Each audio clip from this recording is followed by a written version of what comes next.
Hey, what's up, guys? A little Osprey thing here. Essentially, it's the Tiger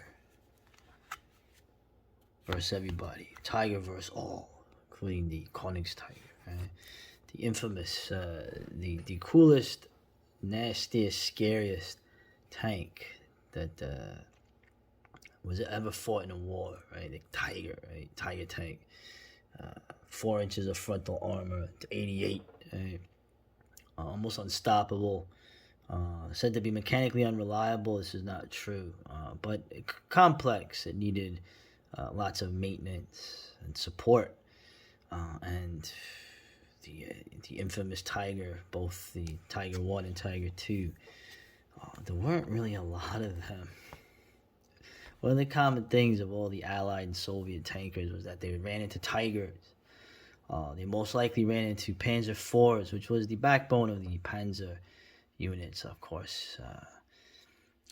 The the reputation of the Tiger is even known in mainstream movies like Fury, ugh, or movies that still hold up like Kelly's Heroes. The whole theme of Kelly's Heroes with the oddball was that they were gonna go against the Tigers and that they had no chance with the M4s, with the Shermans. Yeah, so they had to improvise. But in terms of the books here, okay, and I think I got all of these in the bookstore. So obviously, there's still a boomer market for World War II stuff. It's probably one of the few non nauseating things that you'll find in a Barnes and Noble at this point. But I'll go through each one briefly. Of course, they would always bring up an opponent of the Tiger tank, a tank that was comparable in some ways to the Tiger in a sort of a dual series, right? So you got the IS-2, the Joel Stalin 2, which is one of my. I actually like that tank a lot. The Pershing, which I don't like as much for some reason. The Soviet, the ISU at 152. Look at this monster. Oof. And I like the Churchill. So once again, I am the the anti-American. I like the British and the Soviet tanks better than my own. The country I was born in. Like I said, hey, I want to be born in America. Oh, I'm getting people mad. I don't think I'm getting you guys mad, but probably if somebody comes across this video. So anyway, let's go into the individual ones briefly. Now, this is a misnomer here because you really didn't have like too many documented duels between the Tiger and the Churchill. Of course, the Churchill. Look at that tank. Kind of a tank that looks at once like a World War One tank and also like a Warhammer tank or something from like the future. But it was in the war. Okay, and if it was one tank I'd want to be in on the Allied side, it would probably be this tank. Okay, so you go in. You have the usual with the the Osprey books. You get lots of photos. Like they always show like the crazy looking old photos, specs. Look at that thing. I mean, the one in Aberdeen was kind of cool. Man, it looked like it was just. It didn't have the wear and tear of some of the other vehicles. It looked like it was just brought over. So, of course, then you got the Tiger, the main show, and also the variants, the Sturm Tiger. Yeah, look at that. Look at this thing. And so, rightfully so, there's not really a duel in this. They encountered each other in Normandy, right? And obviously, the Germans were aware of the Churchill, right? The whole thing with the Churchill is that it is a heavy tank. And particularly, look at that, look how cool that is. Right? The Churchill in particular, the Mark 7s, but even the other ones, right? The Mark 5s or whatnot. These things, the earlier Churchills had as much armor as a Tiger. I mean, the armor thickness on this was ridiculous. That's why a lot of the lads like to be in these tanks because your chances of surviving were the best in this thing. On the Mark 7, technically had more armor than the Tiger. Millimeters. I'm an inch man. Anyway, American. Like I said, this is sort of a misnomer in a duel. There was really no kind of duels between these things.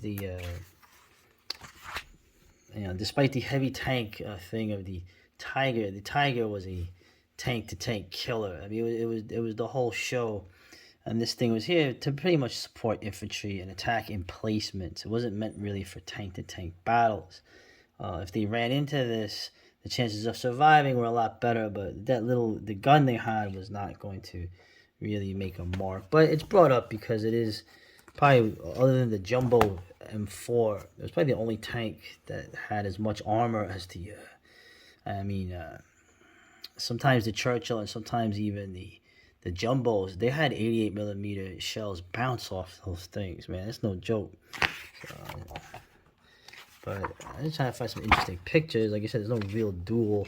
Obviously, as heavily armored as the Churchill was, plenty of them still got knocked out in Normandy. Panzerfaust would go through this pretty easy with the shape charge.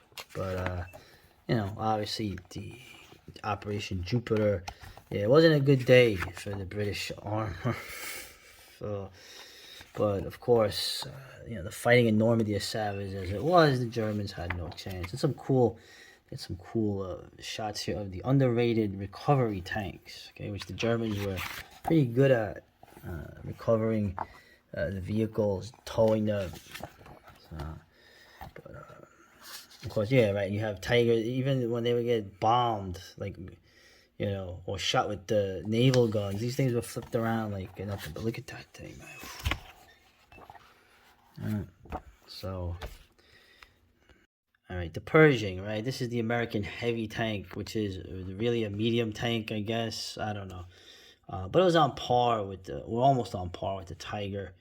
Sort of, they sort of came in at the end of the war.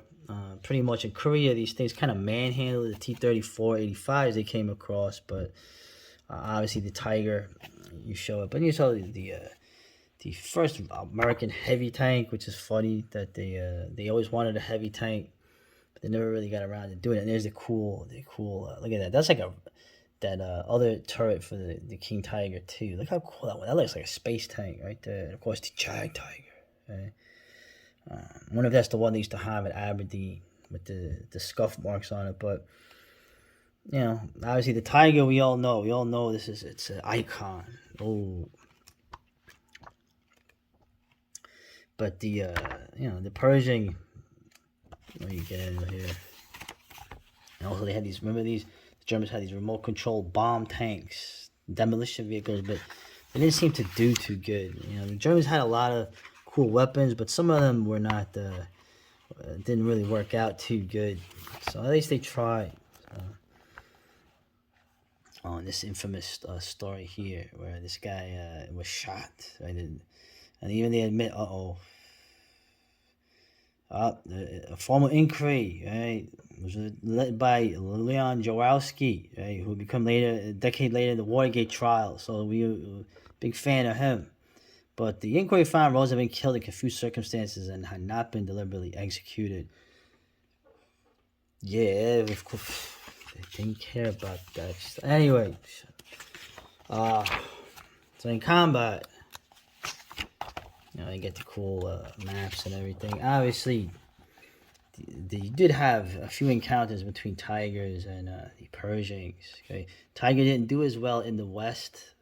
Most of the crews were not the most experienced crews. You had most of them in the East, but also you had a lot more cover where things could get closer to them, rather than the eastern steppes, and of course East Prussia and those areas where you had more long range fighting, in which the Tigers with the better crews put a huge hurting on the Soviets even to the end. But obviously here's a Persian that was taken out. Some of the crew was killed by a Tiger, like the barrel blew up.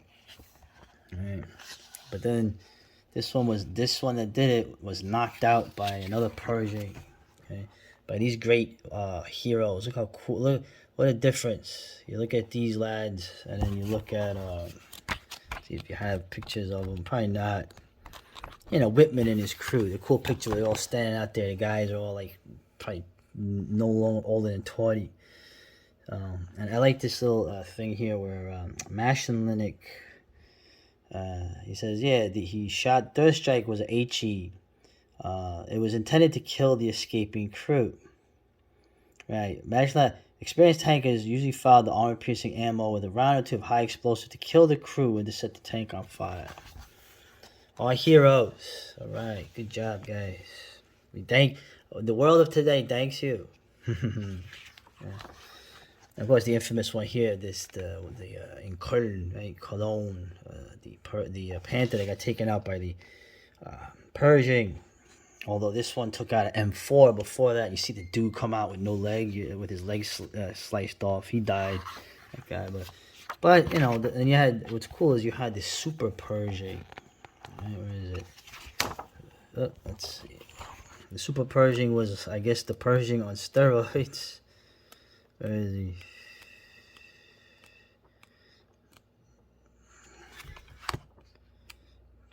Well, that's the big heavy tanks they made later. I had also there's another Pershing that was taken out, that was knocked out, and it was by a Nashorn. You know, those 88 millimeter self-propelled guns. I actually took this one out with this little shot. It doesn't look like it did much, but the blast went inside and like destroyed a lot of the interior. I guess the crew also. There's a Super Pershing. Look at this friggin' thing. They're out of their minds. America.